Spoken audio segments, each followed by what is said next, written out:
From Washington politics to the Gulf oil spill to post-Katrina New Orleans, National Public Radio correspondent Debbie Elliott has covered the South for more than 20 years. As a guest of Troy Public Radio, in April 2017, Elliott spent a day with Troy University journalism students, sharing her know-how and experiences. As part of that visit, she addressed students, faculty, and guests in the Trojan Center ballrooms on the Troy campus. I'm Jeff Spurlock. I'm the director of the Hall School of Journalism and Communication, and we're so glad to have all of you here today. I want to warn you one thing. Please, if you will, silence your cell phones right now. Turn those off. We are so fortunate to have Miss Debbie Elliott here this morning from National Public Radio. But first, I would like to introduce my colleague, Operations Manager for Troy Public Radio, Mr. Kyle Gassett. And I want to let you know that this is the 40th anniversary of Troy Public Radio. So let's celebrate with a happy birthday.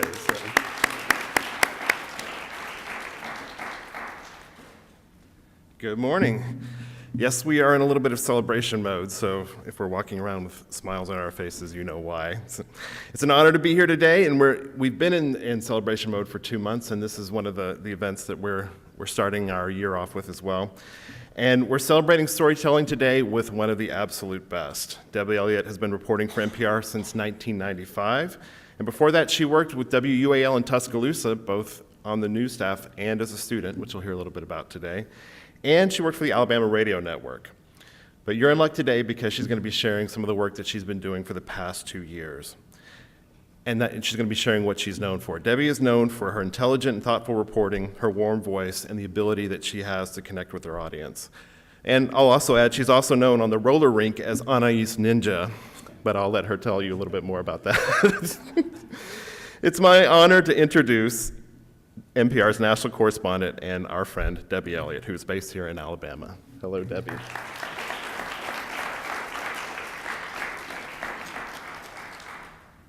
Hi there. Happy birthday, Troy Public Radio.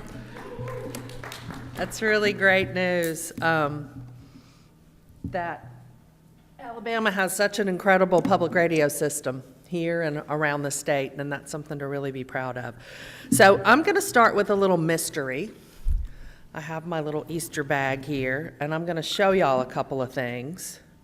And I want you to just look at them and be curious about what they might be. Everybody see them? Okay, so we'll come back to that later. We'll get back to that. Be wondering what those are. You'll get an opportunity to guess here in a little bit. But I want to start by just talking a little bit about NPR and about my job covering the South for NPR. The way that we work is we're a national network that has member stations like Troy Public Radio all around the country. We have more than 1,000 stations that carry us, both in the United States and a few around the world. We're also an increasing presence on the web. I imagine that's how you all get your news if you're under 30, right? How many of you listen to the regular radio okay, how many of you get your news from some sort of mobile device? Right, that's where we're headed. So NPR has an app called NPR One that you can use, and all kinds of podcasts. That's the new world that we're in. But the network has really come a long way from my early days in public radio. As Kyle said, I've been with NPR for more than 20 years. I started in public radio at the University of Alabama, hosting Morning Edition on WUAL, which is now Alabama Public Radio. And my first job, I had to get there like at 4 in the morning to host the local news during the Morning Edition show. And my first thing I did when I got to the office was I called the Tuscaloosa jailer. That was my assignment. And the idea was to check the jail docket and make sure no University of Alabama football players had been arrested. That was the big news of the morning. So now, when I would go out and cover news for NPR during the 90s, people would say, NPR, National Public Radio, what is that? Nobody really knew. Now people know us. A few years ago, I was in an Alabama prison, Donaldson Prison, which is one of the state's strictest lockup. It's where they put the really bad people in Alabama. And I was doing a story on this meditation program that they have there that was aimed at reducing violence in the prison. And as I was walking around through the prison and talking to some of the prisoners about it, they knew what NPR was. I was shocked. Like, that is not a place that I would expect people to know NPR. But we've grown and we've become a lot more mainstream. When I first started, there was this joke that NPR was the place where you went to listen to news that was 3 days old, and they call it analysis. So today, we're on top of the news. We're ahead of the news. We have people all over the place. I love to say I am one of 17 domestic and foreign bureaus that NPR has. Yes, we have people in Mexico City, Beijing, Istanbul, London, New York, San Francisco, and Orange Beach, Alabama, which is just so fun to say. I should shout out that you all at Troy know we are great people in Orange Beach because your SGA president hails from Orange Beach, Olivia Melton. Does anyone know Olivia? She's a family friend. And my daughter loves Troy. She came here for basketball camp last summer, and when I told her I was coming here, she wasn't so interested that I was making a speech, but she wanted me to bring her a t-shirt, so I'll bring her a t-shirt.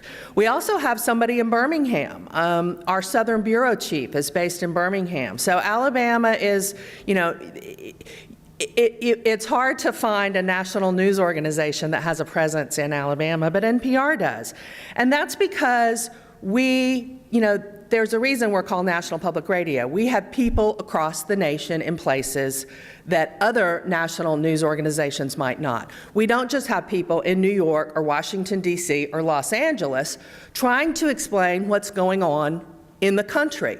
There's a whole lot of country in between those big media centers, and we have people there. We have reporters in Austin and Dallas, Texas. We have a reporter in Miami. We have reporters in Chicago. We have a reporter in Virginia Beach. We have a reporter in Portland, Oregon, and we have somebody near Portland, Maine. So we cover the country. And what really makes us a strong network like no other are those member stations I told you about, places like Troy Public Radio.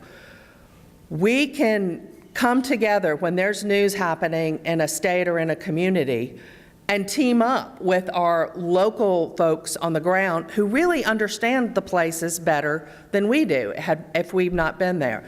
For instance, just last week, Kyle and I teamed up together to cover Governor Bentley's resignation and that whole scandal. We tag teamed on some things. He was at the courthouse while I was at the state capitol, and we're talking on the phone, and we're wondering, I'm in communication with him pretty often.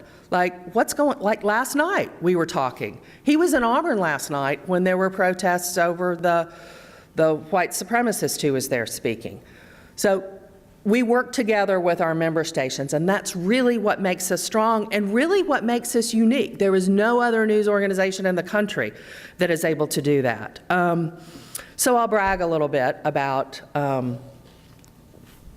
numbers. So more than 37 million people tune in to NPR member stations every week, and our audience has been growing steadily at a time when other news media has either been on the decline, like newspapers, or just kind of holding steady, just kind of flat.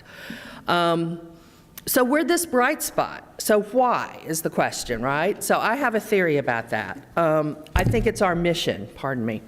And it's the mission that we had when we started in 1971. We haven't really strayed from that model.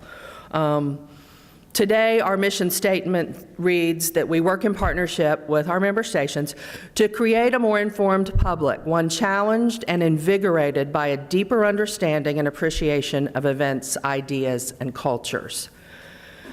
So now listen to what our founding father, Bill Siemering, wrote in 1971 when NPR was first starting. National Public Radio will serve the individual. It will promote personal growth. It will regard the individual differences among men with respect and joy rather than derision and hate. It will celebrate the human experience as infinitely varied rather than vacuous and banal. It will encourage a sense of active, constructive participation rather than apathetic helplessness. Now, some business person would say that's a really long mission statement and not a good one, but I love that mission statement because it reflects the respect that we have for our audience. And if you have respect for your audience, you're going to have respect for the people that you talk to and the stories that you bring to the air. And I think that's sort of what sets us apart. So now I'm going to get back to my props.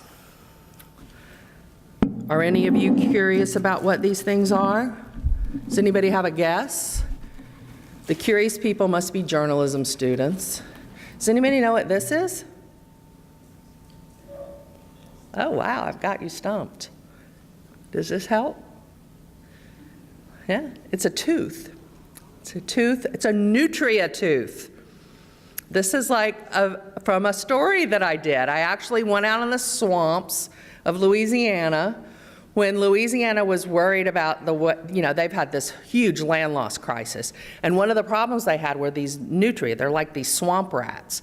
And they were chewing up the wetlands and creating a real big problem. So they thought that they could convince people to hunt nutria and then sell it as food. Didn't really work very well. But I did try a nutria hot tamale.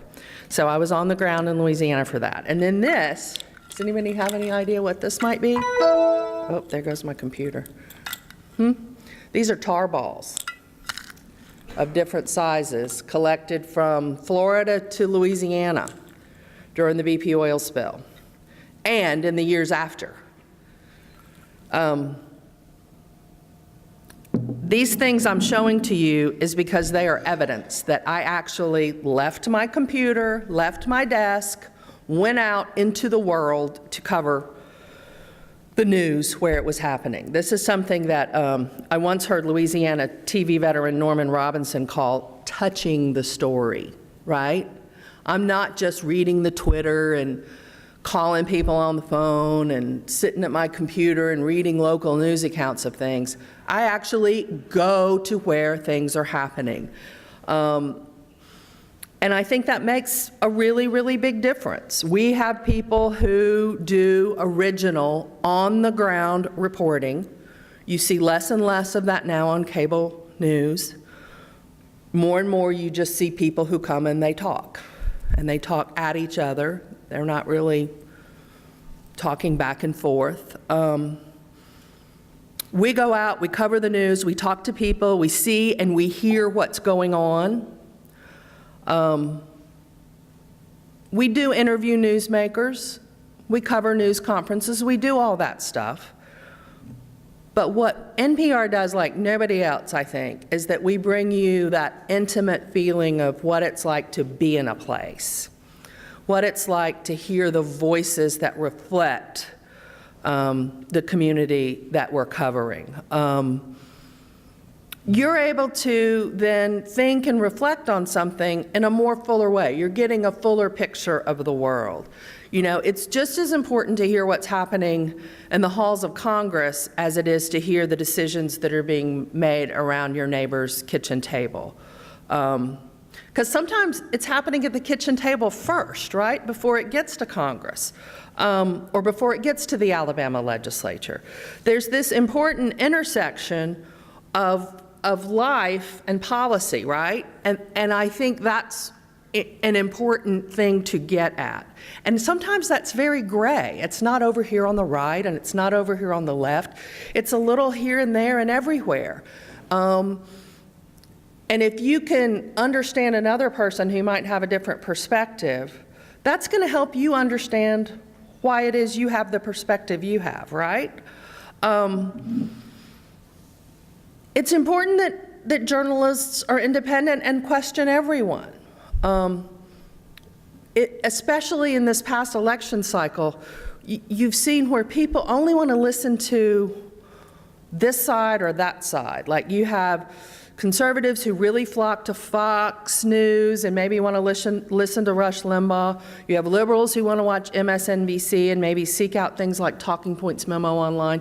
Things that just really line up with what they think. It's like this echo chamber. I'm sure you've heard that word.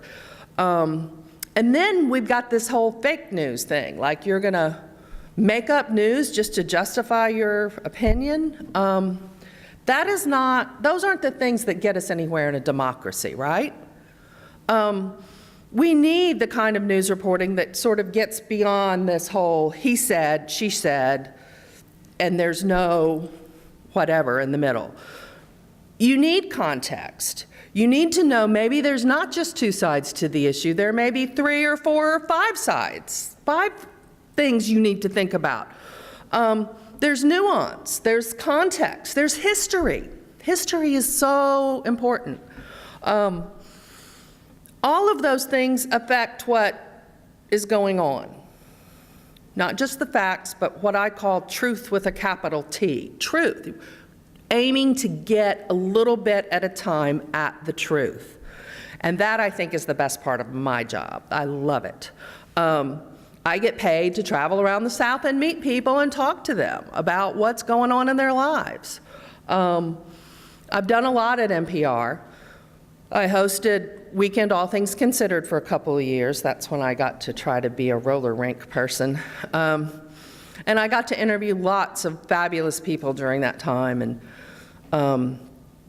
Eric Carle, the children's book author, who I loved. I got to see him make his art, the Hungry Caterpillar guy, if y'all remember him. I got to interview Bishop Desmond Tutu. And just, I wouldn't give anything for that experience. And then I spent a couple years covering Congress at a very heated time. It was during the recession. And the bailouts and all, and that was, I had an office in the Capitol, right in the House Radio TV gallery, and that was interesting to witness for a while.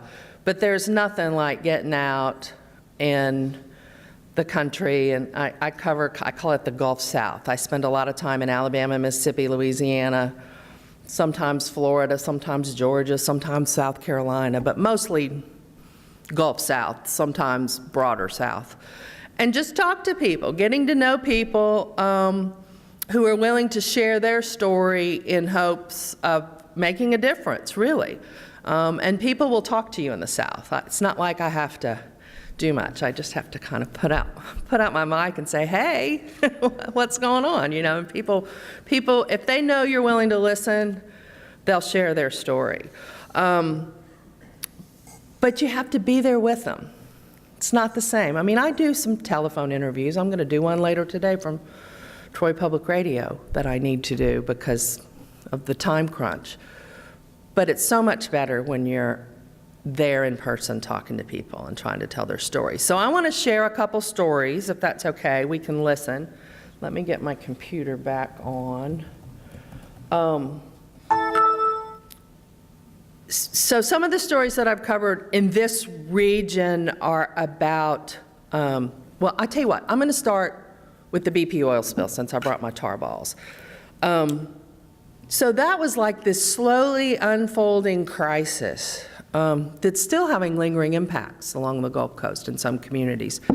So I went to, I did this series called Disappearing Coast that sort of looked at how that incident and so many others had really just started to take a toll on a certain segment of people who really made their living from the water. So, you know, I have a lot of experience with disasters. I've covered a lot of hurricanes dating back to Hurricane Andrew. I covered the aftermath of the earthquake in Haiti.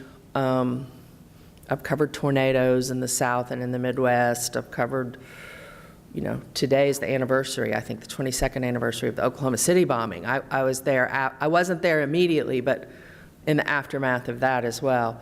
But the BP oil spill was something different because it was so hard to like really capture the impact of it.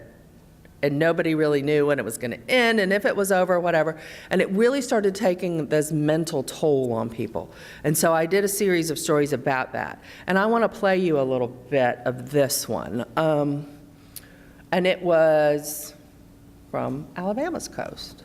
It would be easy for many of us to forget the BP oil spill earlier this year. It was all-consuming for months, and then it simply disappeared from the headlines. But it has not disappeared from the minds of people along the Gulf Coast. Researchers say more than one-third of Gulf Coast residents are experiencing symptoms of trauma. As part of our series, The Disappearing Coast, NPR's Debbie Elliott looks at the emotional toll the spill has taken on one family. These are hard times in the hard-working town of Bayou La Batre, Alabama.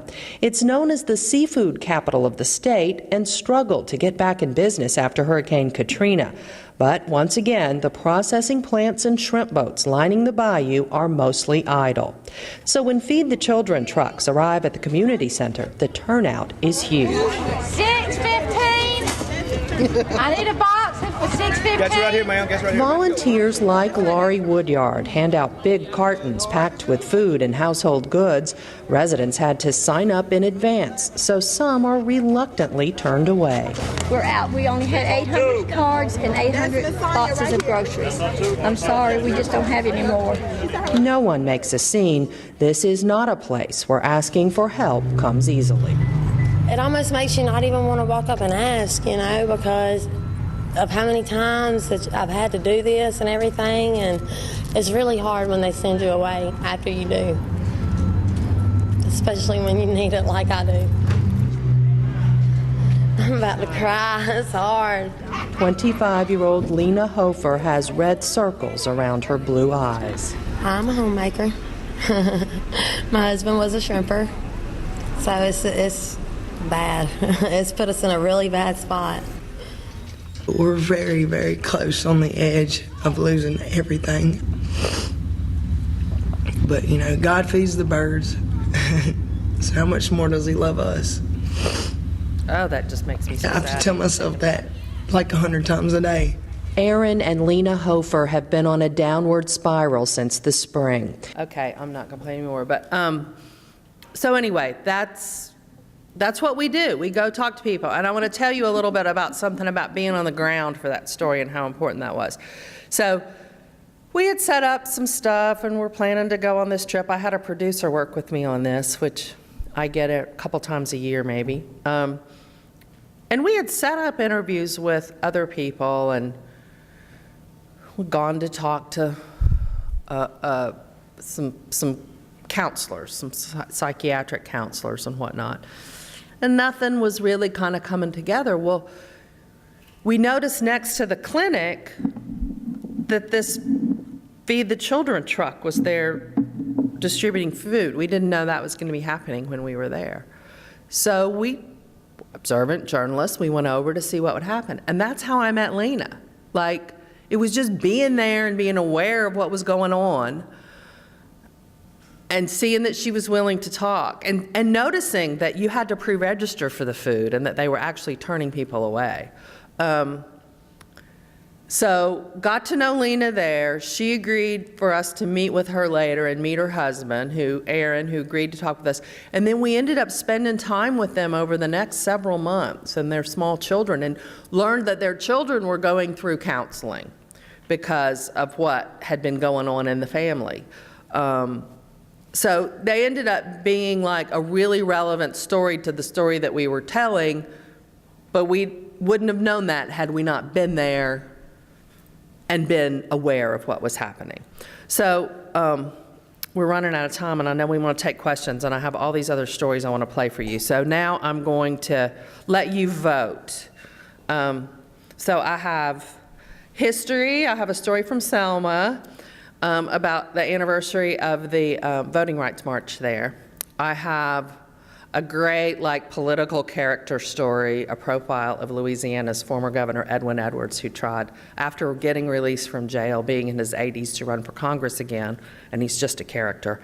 And then I have a really fun feature from North Alabama, where I went to visit the only coon dog cemetery in the world. So what story should I play?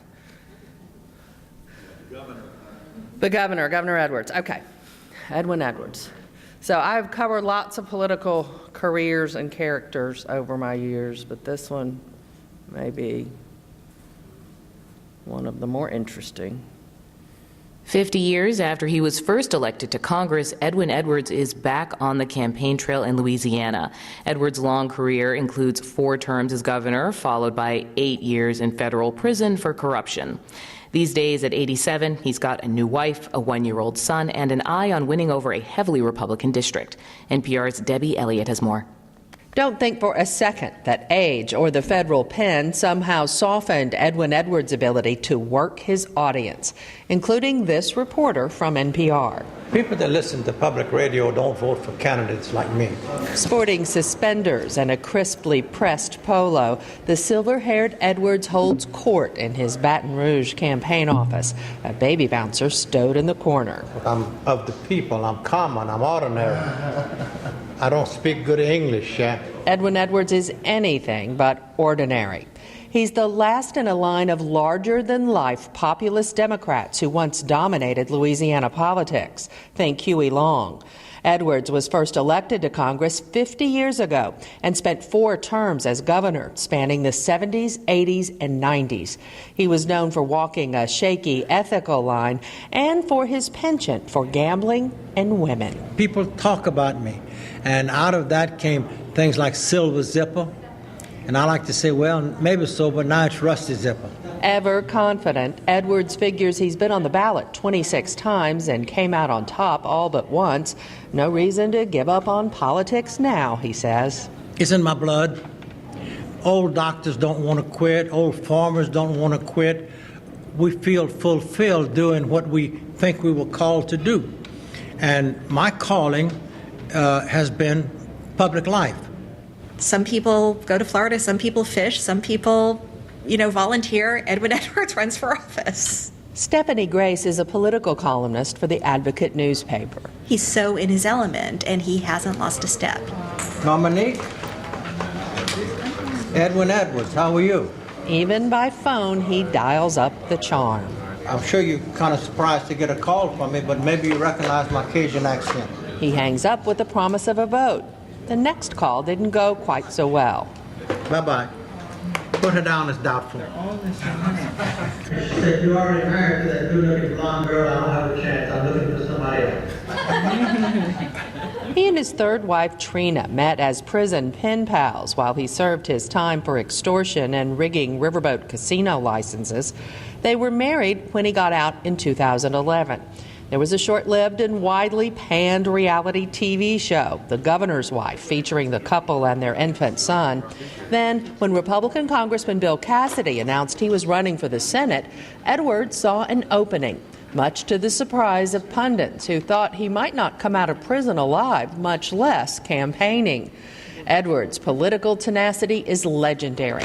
In the 1980s, despite being dogged by federal prosecutors, he famously quipped the only way he'd get beat was if he was caught with a dead woman or a live boy.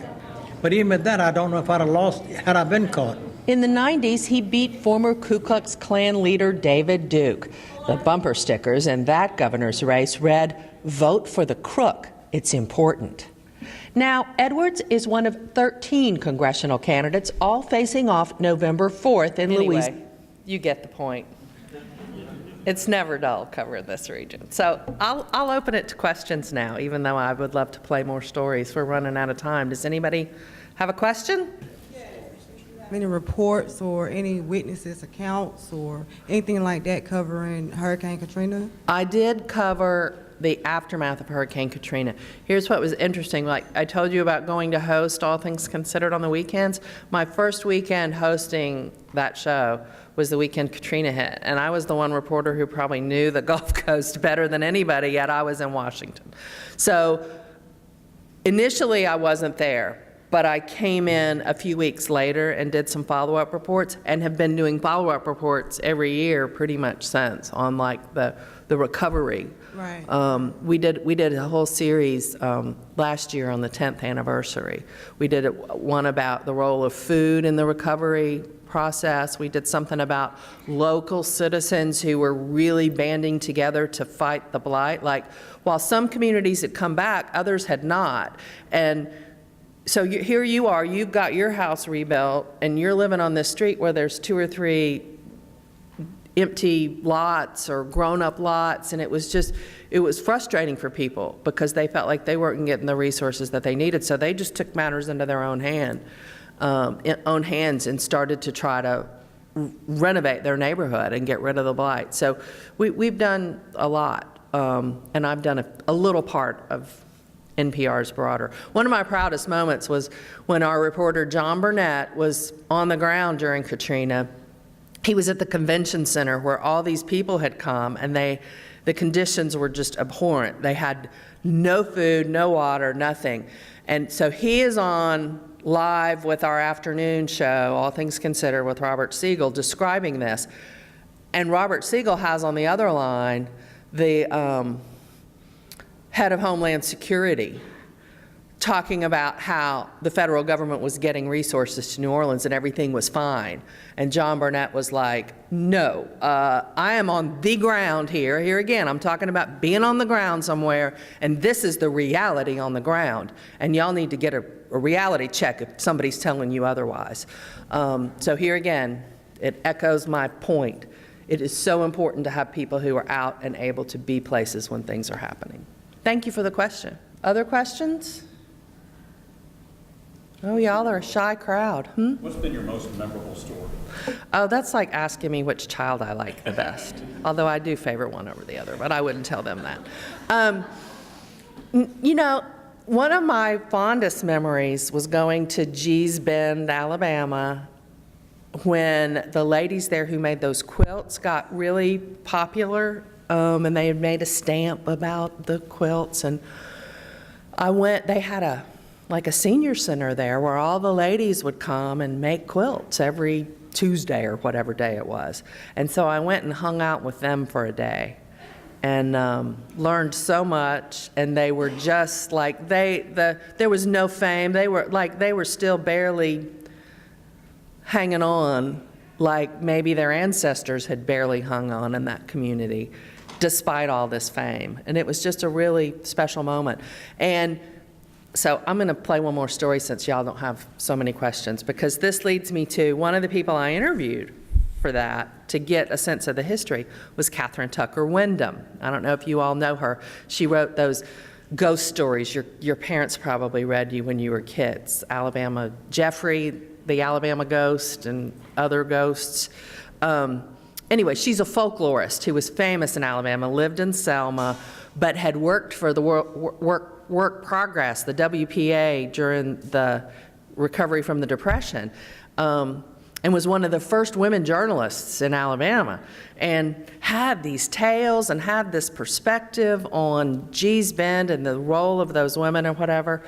So Kathryn Tucker Windham was always one of my most favorite people, and so when she passed away, I was able to do a proper remembrance for NPR. So I'm going to play that for y'all as my last out.